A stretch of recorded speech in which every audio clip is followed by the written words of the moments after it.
सभी को नमस्कार। मैं हूं डॉक्टर मनोज कुमार बत्रा, सहआचार्य रसायन शास्त्र विभाग, सम्राट पृथ्वीराज चौहान, राजकीय महाविद्यालय अजमेर। आज हम हाइड्रोजन बंध के प्रकार के संदर्भ में बात करेंगे। कल आप सभी लोगों ने जैसा देखा होगा, हमने हाइड्रोजन बंध के बारे में बात करना शुरू किया था कि हाइड्रोजन बंध क्या होते हैं और हाइड्रोजन बंध के जो गुण हैं वो कौन कौन से होते हैं। तो आप सभी को मालूम होगा कि हाइड्रोजन बंध के बारे में हमने बात की थी कि हाइड्रोजन बंध वो है जिसमें हाइड्रोजन जो है वो दो विद्युत ऋणी परमाणुओं के मध्य एक सेतु के समान जिसमें रहता है। यानी हाइड्रोजन जो है वो दो इलेक्ट्रोनेगेटिव एटम्स के बीच में एक ब्रिज की तरह जहाँ पर एक्ट करता है। एक एटम के साथ में ये कोवेलेंट बॉन्ड से जुड़ा होता है और दूसरे के साथ में, दूसरे मतलब इलेक्ट्रोनेगेटिव एटम के साथ में ये जो है वो एक अट्रैक्शन से या आकर्षण से जुड़ा हुआ होता है। तो जो हाइड्रोजन है वो जिस परमाणु के साथ में आकर्षण के साथ जुड़ा हुआ है, अट्रैक्शन के साथ जुड़ा है, वो अट्रैक्शन जो है उसको हम हाइड्रोजन बॉन्ड कहते हैं। तो हाइड्रोजन बॉन्ड जो है वो एक प्रकार का ट्रू बॉन्ड नहीं है। फिर हमने बात की कि हाइड्रोजन बॉन्ड जो होता है इसका जो बॉन्ड एनर्जी का मान है वो काफ़ी कम होता है, लगभग 3 से 10 किलो कैलोरी प्रति मोल इसकी ऊर्जा होती है, जो कि इसकी कोवेलेंट बॉन्ड की जो बॉन्ड एनर्जी है जो कि लगभग 50 से लेकर 100 किलो कैलोरी प्रति मोल होती है, उससे काफ़ी कम होती है। लेकिन ये ऊर्जा जो है वो वंडरवॉल फोर्सेस जो है जिनकी 1 से लेकर 3 किलो कैलोरी प्रति मोल होती है उससे काफ़ी अधिक होती है। इसके अलावा और हमने देखा कि जैसे जैसे विद्युत ऋणी परमाणु का आकार बढ़ता है, इस हाइड्रोजन बॉन्ड जो है उसकी स्ट्रेंथ जो है वो कम होती जाती है। तो जितना अधिक विद्युत ऋणी परमाणु का आकार होगा, हाइड्रोजन बॉन्ड जो है उसमें जो बनेगा वो उतना ही कमज़ोर बनेगा। इसी तरह से हमने कल बात की थी कि जो विद्युत ऋणी परमाणु जो है उसकी विद्युत ऋणात्मकता का मान अगर अधिक है तो हाइड्रोजन बॉन्ड जो बनेगा वो बहुत स्ट्रॉन्ग बनेगा, अन्यथा हाइड्रोजन बॉन्ड जो रहता है वो उसका वीक बनता है। इसी तरह से हमने देखा कि जो अणु की संरचना है वो भी हाइड्रोजन बंध बनाने को जो है उसमें प्रेरित करती है और हाइड्रोजन बंध को प्रभावित करती है। जैसा हमने एल्काइंस के अंदर देखा था, sp हाइब्रिडाइज हाइड्रोजन होने के कारण इस तरह से वहाँ पर हम देखते हैं कि वो एल्काइन जो है वहाँ पर हाइड्रोजन बॉन्ड हमें मिलता है। इसी तरह से हमने देखा था कि जो क्लोरोफॉर्म है उसमें हाइड्रोजन बॉन्ड मिलता है, लेकिन मीथेन में हाइड्रोजन बॉन्ड नहीं मिलता, क्योंकि कार्बन के पास स्थित जो विद्युत ऋणी परमाणु है उसकी विद्युत ऋणात्मकता के कारण जो है हम ऐसा परिवर्तन जो है देखते हैं कि क्लोरोफॉर्म जो है वो हाइड्रोजन बॉन्ड बनाता है। तो इस तरह से कल हमने हाइड्रोजन बॉन्ड के संदर्भ में कुछ सामान्य बातें की थी। आज हम बात करते हैं हाइड्रोजन बॉन्ड के प्रकार के बारे में, टाइप्स ऑफ हाइड्रोजन बॉन्ड। तो हाइड्रोजन बॉन्ड जो है वो दो प्रकार का है मुख्य रूप से।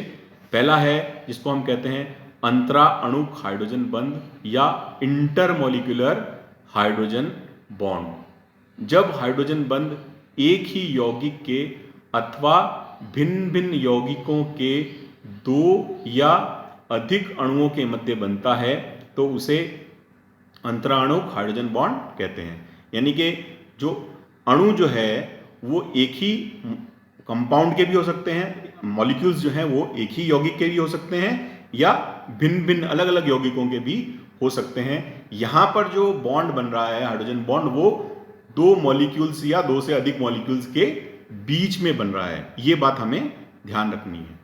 क्योंकि यह आकर्षण दो अलग अलग अणुओं के मध्य होता है, अतः समस्त अणु एक दूसरे के समीप आ जाते हैं, जिससे अणुओं का एसोसिएशन या संगुणन हो जाता है। यहाँ पर जो मॉलिक्यूल्स हैं वो सभी एक साथ मिल जाते हैं, तो इसलिए वो मॉलिक्यूल्स जो होते हैं उनका एसोसिएशन हो जाता है।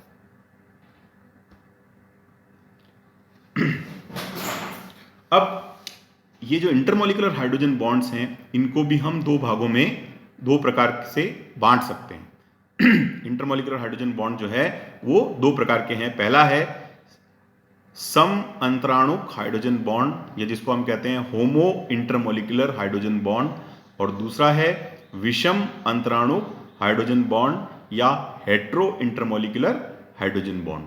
तो अब अपन एक एक करके इनके बारे में बात करते हैं। सबसे पहले लेते हैं सम अंतराणुक हाइड्रोजन बंध या होमो इंटरमॉलिक्यूलर हाइड्रोजन बॉन्ड। देखिए नाम से ही जैसे पता लगता है होमो इंटरमोलिकुलर, यानी कि मॉलिक्यूल्स के बीच में बॉन्डिंग है, लेकिन होमो यानी सम अर्थात एक जैसे मॉलिक्यूल्स के बीच में बॉन्डिंग जो है वो प्रकार का बॉन्ड जो है, वो हाइड्रोजन बॉन्ड जो है वो कहलाता है होमो इंटरमोलिकुलर हाइड्रोजन बॉन्ड। जब हाइड्रोजन बंध एक ही यौगिक के दो या अधिक अणुओं के मध्य होता है तो उसे सम अंतराणुक हाइड्रोजन बंध कहते हैं।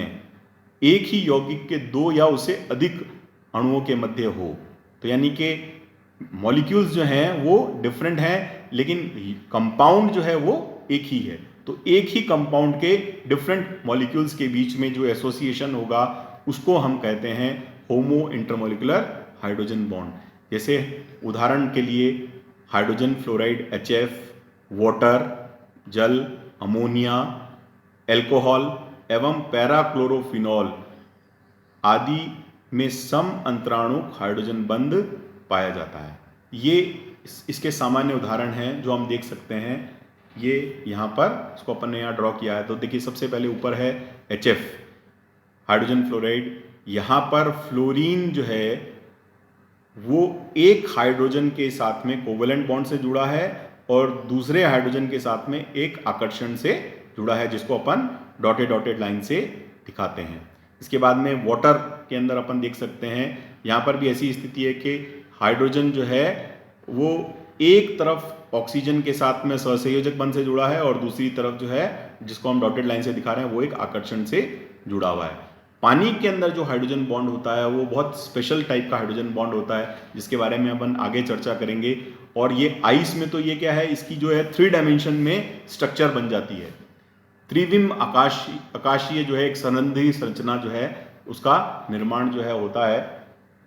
अल्कोहल के अंदर जो है वो भी पानी के जैसे ही हाइड्रोजन बॉन्ड होता है, उसी के जैसा ही इसमें हाइड्रोजन बॉन्ड मिलेगा। यानी ऑक्सीजन जो है उसके साथ में हाइड्रोजन जो है कोवेलेंट बॉन्डेड है और दूसरे के साथ में ये अट्रैक्शन के साथ में जुड़ा हुआ है। अमोनिया के अंदर भी हम हाइड्रोजन बॉन्ड देख सकते हैं। नाइट्रोजन जो है उसकी विद्युत ऋणात्मकता का मान ऑक्सीजन से कम होता है, तो इसलिए जो अमोनिया की जो हाइड्रोजन बॉन्ड होती है ये पानी के कंपैरिजन में थोड़ी वीक होती है। फिर पैराक्लोरोफिनॉल, तो यहाँ पे देखिए पैरा पोजीशन पर बेंजीन के ऊपर क्लोरो और फिनॉल 2 ग्रुप हैं और Cl जो है वो एक जो है हाइड्रोजन के साथ में जैसे हम देख सकते हैं डॉटेड डॉटेड लाइन से हमने दिखाया है। फिर दूसरी मॉलिक्यूल्स जो है उसके साथ में जो क्लोरीन की पोजीशन है वो अपोजिट रहेगी। तो इस तरह से हम देख सकते हैं कि अल्टरनेटिव पोजीशंस पर OH और क्लोरो के बीच में, क्लोरीन के बीच में इस तरह के हाइड्रोजन बॉन्ड का पैरा पोजीशन पर निर्माण होता है। तो ये कहलाते हैं होमो इंटरमोलिकुलर हाइड्रोजन बॉन्ड। अब अपन बात करते हैं हेट्रो इंटरमोलिकुलर हाइड्रोजन बॉन्ड, या जिसको हम हिंदी में कहते हैं विषम अंतराणुक हाइड्रोजन बंध। जैसे भी अपन ने देखा था कि हाइड्रोजन बॉन्ड जो है वो डिफरेंट मॉलिक्यूल्स के बीच में बन रहा है, लेकिन उनका जो कंपाउंड है वो एक ही है। लेकिन यहाँ पर क्या होता है, अलग अलग यौगिकों के अणुओं के मध्य जब हाइड्रोजन बंध का निर्माण होता है तो उनसे हम हेट्रो इंटरमोलिकुलर हाइड्रोजन बॉन्ड कहते हैं। जब हाइड्रोजन बंध 2 भिन्न भिन्न यौगिकों के अणुओं के मध्य हो तो उसे विषम अंतराणुक हाइड्रोजन बंध कहते हैं।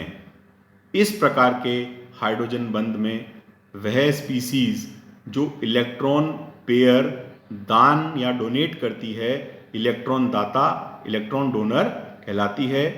दूसरी स्पीसीज जो इलेक्ट्रॉन युग्म को ग्रहण करती है, इलेक्ट्रॉन ग्राही या इलेक्ट्रॉन एक्सेप्टर कहलाती है। जैसा हमने बात की कि यह हाइड्रोजन बॉन्ड क्या है, ये 2 तरह के मॉलिक्यूल्स के बीच में है। 2 मॉलिक्यूल्स जो कि डिफरेंट कंपाउंड के हैं उनके बीच में है। तो उनमें से जो इलेक्ट्रॉन पेयर देने का काम करता है उसे हम इलेक्ट्रॉन डोनर कहते हैं, और जो इलेक्ट्रॉन पेयर को एक्सेप्ट करने का काम करता है उसको हम इलेक्ट्रॉन एक्सेप्टर कहते हैं। देखिए विषम अंतराणुक हाइड्रोजन बंध निम्नलिखित यौगिकों के जोड़ों में उपस्थित होता है। मतलब ये एक जो डिफरेंट कंपाउंड्स हैं उनके पेयर के अंदर प्रेजेंट है। जैसे हम देख सकते हैं अल्कोहल और ईथर के बीच में। तो जो ईथर है ईथर के ऊपर, ऑक्सीजन के ऊपर इलेक्ट्रॉन पेयर होता है, वो ऑक्सीजन का पर जो स्थित इलेक्ट्रॉन पेयर है वो दिया जाता है अल्कोहल को, तो ये कहलाएगा डोनर ईथर और अल्कोहल कहलाएगा एक्सेप्टर।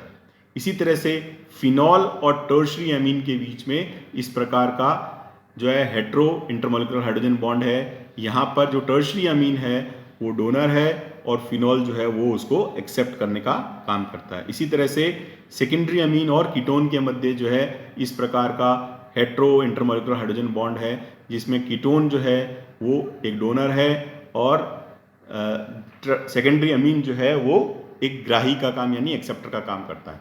और ये यहाँ पर देखें पायरॉल एंड पिरिडीन, इनके बीच में जो है इसी प्रकार का हेट्रो इंटरमोलिकुलर हाइड्रोजन बॉन्ड मिलता है, जिसमें पिरिडीन जो है वो इलेक्ट्रॉन पेयर को डोनेट करने का काम करता है और पायरॉल जो है उसको एक्सेप्ट करने का काम करता है। तो इस तरह से ये डिफरेंट पेयर ऑफ मॉलिक्यूल्स हैं जहां पर हमें इस तरह का हेट्रो इंटरमोलिकुलर हाइड्रोजन बॉन्ड जो है वो मिलता है। फिर दूसरे तरह का हाइड्रोजन बॉन्ड जो है वो है इंट्रामोलिकुलर हाइड्रोजन बॉन्ड, या जिसको हम कहते हैं अंतः अणुक हाइड्रोजन बंध। अभी हमने देखा कि हाइड्रोजन बॉन्ड जो है वो एक मतलब विभिन्न अणुओं के मध्य है। वो अणु जो होते हैं वो एक ही यौगिक के हो सकते हैं या अलग अलग यौगिकों के हो सकते हैं, लेकिन यहाँ पर जो हाइड्रोजन बॉन्ड जो है वो एक ही अणु के मध्य स्थित है। जब किसी यौगिक के एक ही अणु के अंदर हाइड्रोजन बंध बन जाए तो उसे अंतः अणुक हाइड्रोजन बंध कहते हैं, that is known as intramolecular hydrogen bonding hydrogen bond. इस प्रकार के बंध में दो समूह आपस में हाइड्रोजन बंध द्वारा जुड़कर 5 या 6 सदस्यीय मेंबर्ड स्थायी वलय बनाते हैं। यही कारण है कि हाइड्रोजन बंध बनने की इस प्रक्रिया को कीलेटन, या जिसको हम इंग्लिश में चिलेशन कहते हैं, उसको कहा जाता है। तो देखिए क्या होता है, इस प्रक्रिया के अंदर जो हाइड्रोजन बंध है वो कहाँ बनेगा, वो एक रिंग के अंदर उसका फॉर्मेशन होगा, और वो 5 और 6 मेंबर्ड रिंग क्या है, वो स्थायी वलय जो है उसको हम चिलेशन कहते हैं, उसका निर्माण इसमें हो जाता है। अंतः अणु हाइड्रोजन बंध के कारण अणु स्थायी हो जाते हैं, जिससे इन अणुओं की समान प्रकार के अन्य अणुओं से जुड़ने की प्रवृत्ति अर्थात अंतराणुक हाइड्रोजन बंध जो है वो कम हो जाती है। मतलब क्या होता है कि मॉलिक्यूल्स जो होते हैं वो एक ही मॉलिक्यूल के अंदर क्योंकि हाइड्रोजन बॉन्ड हो जाती है पाया जाता है, इसलिए वो दूसरे के साथ में अटैच नहीं होगा, यानी कि उनके इंटरमॉलिकुलर हाइड्रोजन बॉन्डिंग की जो टेंडेंसी है वो कम हो जाएगी। इसलिए क्या होता है, अतः इनके गलनांक व क्वथनांक जो होते हैं वो कम होते हैं। तो जो इंट्रामोलिकुलर हाइड्रोजन बॉन्डिंग का जो मोस्ट कैरेक्टरिस्टिक फीचर है वो चिलेट फॉर्मेशन है, कि दो ग्रुप जो है वो आपस में इस पोजीशन पर होते हैं कि वो इस तरह से 5 या 6 मेंबर का एक स्थायी एक रिंग का निर्माण कर लेते हैं, और उसके कारण जो है वो मॉलिक्यूल के अंदर स्टेबिलिटी आ जाती है। अंतः अणुक हाइड्रोजन बंध बनाने वाले समूहों के परमाणु एक दूसरे से निकटतम होने चाहिए। जैसे अपन ने बात की कि उनकी पोजीशन इस तरह से हो कि उनके पोजीशन के कारण उनके बीच में हाइड्रोजन बंध का निर्माण हो सके, जिससे वलय में न्यूनतम विकृति ही आने पाए, मतलब जो रिंग फॉर्मेशन हो रहा है उसमें डिफॉर्मेशन नहीं आए। यही कारण है कि बेंजीन के ऑर्थो डाई सब्स्टिट्यूटेड डेरिवेटिव्स जो होते हैं, द्विप्रतिस्थापित व्युत्पन्न जो होते हैं, वो उनमें अंतः अणुक हाइड्रोजन बंध का निर्माण होता है या वो निर्माण करते हैं, जबकि मेटा एवं पैरा प्रतिस्थायी में हाइड्रोजन बंध में भाग लेने वाले समूहों के मध्य अधिक दूरी होने के कारण अंतरा अणुक हाइड्रोजन बंध पाया जाता है। तो क्या है कि ऑर्थो पोजीशन में जो दो जो बेंजीन सब्स्टिट्यूटेड जो है कंपाउंड्स हैं उसमें ऑर्थो पोजीशन के अंदर जो दो ग्रुप्स हैं उनके मध्य हाइड्रोजन बॉन्ड का फॉर्मेशन तभी हो पाएगा जब वो दोनों जो ग्रुप हैं वो इस प्रकार से पोजीशन्ड हो कि उनकी स्थितियाँ इस प्रकार हों कि वहाँ पर हाइड्रोजन बंध जो है उसका निर्माण हो सके। यदि ये दोनों समूह के मध्य दूरी ज़्यादा दूर है, यानी मेटा और पैरा पोजीशन पर है, तो इंट्रामोलिकुलर हाइड्रोजन बॉन्ड फॉर्मेशन जो है वहाँ पर नहीं हो पाता। तो ये एक पोजीशन की एडवांटेज के कारण, पोजीशन ऐसी है वहाँ से, इस कारण से उसके बीच में हाइड्रोजन बंध का निर्माण होता है। उदाहरण स्वरूप पैराक्लोरोफिनॉल में अंतराणुक हाइड्रोजन बंध पाया जाता है, जबकि ऑर्थोक्लोरोफिनॉल में अंतः अणु हाइड्रोजन बंध पाया जाता है। पैरा के अंदर जो है वो इंटरमोलिकुलर हाइड्रोजन बॉन्डिंग है, ऑर्थो के अंदर इंट्रामोलिकुलर हाइड्रोजन बॉन्डिंग है। अंतः अणुक हाइड्रोजन बंध दर्शाने वाले ऑर्थो प्रतिस्थाई की तुलना में अंतराणुक हाइड्रोजन बंध दर्शाने वाले मेटा व पैरा प्रतिस्थाई का गलनांक एवं क्वथनांक जो है वो अधिक होता है। जैसे हमने पहले भी बात की कि जहाँ पर intermolecular hydrogen, intramolecular hydrogen bonding जिन मॉलिक्यूल्स में है, जैसे अपन बात कर रहे हैं ऑर्थोक्लोरोफिनॉल की, तो वहाँ पर उसके जो मेल्टिंग पॉइंट और बॉइलिंग पॉइंट की वैल्यू है वो, क्योंकि मेटा और पैरा में इंटरमोलिकुलर हाइड्रोजन बॉन्डिंग पाई जाती है, इसलिए इसके बॉइलिंग पॉइंट और मेल्टिंग पॉइंट की वैल्यू जो है वो मेटा और पैरा से कम होती है। या दूसरे शब्दों में कहें, मेटा और पैरा प्रतिस्थापियों के गलनांक और क्वथनांक का मान ऑर्थो से उच्च होता है, क्योंकि डिफरेंस जो है वो यही है कि ऑर्थो में इंट्रामोलिकुलर हाइड्रोजन बॉन्डिंग है और मेटा और पैरा में इंटरमोलिकुलर हाइड्रोजन बॉन्डिंग है। देखिए, इसको अपन इन उदाहरणों से भी इनको समझ सकते हैं। यहाँ पर ये एग्जाम्पल्स दिए डिफरेंट तरह के। ऑर्थो नाइट्रोफिनॉल है, इसमें ऑर्थो पोजीशन पर OH ग्रुप है और नाइट्रो ग्रुप है, और यहाँ पर हाइड्रोजन जो है वो 2 इलेक्ट्रोनेगेटिव एटम्स ऑक्सीजन के बीच में है, और ये एक 6 मेंबर्ड चीलेट रिंग का फॉर्मेशन यहाँ पर हो रहा है। इसी प्रकार से ऑर्थोनाइट्रोबेंजीन बेंजोइक अम्ल के अंदर भी यही स्थिति है, और ऑर्थोनाइट्रोबेंजल्डिहाइड में भी यही स्थिति है कि हाइड्रोजन जो है वो 2 इलेक्ट्रोनेगेटिव एटम्स के बीच के अंदर जो है वो इस प्रकार से व्यवस्थित है और एक चिलेट फॉर्मेशन उसमें हो रहा है। फिर है सैलिसल्डिहाइड, सैलिसिलिक एसिड, एसिटो एसिटिक एस्टर का इनॉल फॉर्म जो है उसमें भी इसी प्रकार का चिलेट फॉर्मेशन जो है वो होता है और इंट्रामोलिकुलर हाइड्रोजन बॉन्डिंग पाई जाती है। ऑर्थोक्लोरोफिनॉल जो है, इसमें भी हम देख सकते हैं कि क्लोरो जो है वो ऑक्सीजन हाइड्रोजन जो है वो एक तरफ क्लोरीन से जुड़ा है और दूसरी तरफ जो है कोवेलेंट बॉन्डेड जो है वो ऑक्सीजन के साथ में। तो इस तरह से हाइड्रोजन जो है उस जो है एक तरफ Cl के साथ में जुड़ा है और दूसरी तरफ जो है वो ऑक्सीजन से जुड़ा हुआ है। तो यहाँ पर भी यही इंट्रामोलिकुलर हाइड्रोजन बॉन्डिंग प्रेजेंट है। इसी तरह से एसिटाइल एसीटोन जो होता है उसका अगर अपन इनोलिक फॉर्म देखें, उसमें भी इसी प्रकार का इंट्रामोलिकुलर हाइड्रोजन बॉन्ड जो है वो उपस्थित होता है। तो ये इस तरह से कुछ एक सामान्य उदाहरण है जिसमें हम देख सकते हैं कि जो ग्रुप की पोजीशन है वो इस प्रकार से होती है कि उनके बीच में, ग्रुप्स के बीच में एक रिंग फॉर्मेशन जो है वो होने के कारण से एक प्रकार की हाइड्रोजन बॉन्डिंग जो है वो इंट्रामोलिकुलर हाइड्रोजन बॉन्डिंग उसमें उपस्थित होती है। तो इस तरह से आज हमने बात की हाइड्रोजन बंध के प्रकार के संदर्भ में। अब कल जो है आने वाले लेक्चर में हम बात करेंगे कि हाइड्रोजन बंध जो है उनके कारण से अणुओं के गुणों में किस प्रकार का प्रभाव पड़ता है। तो how the properties of the molecules are affected by the hydrogen bonding, इसके संदर्भ में अब हम आने वाले लेक्चर में बात करेंगे। आप सभी का धन्यवाद।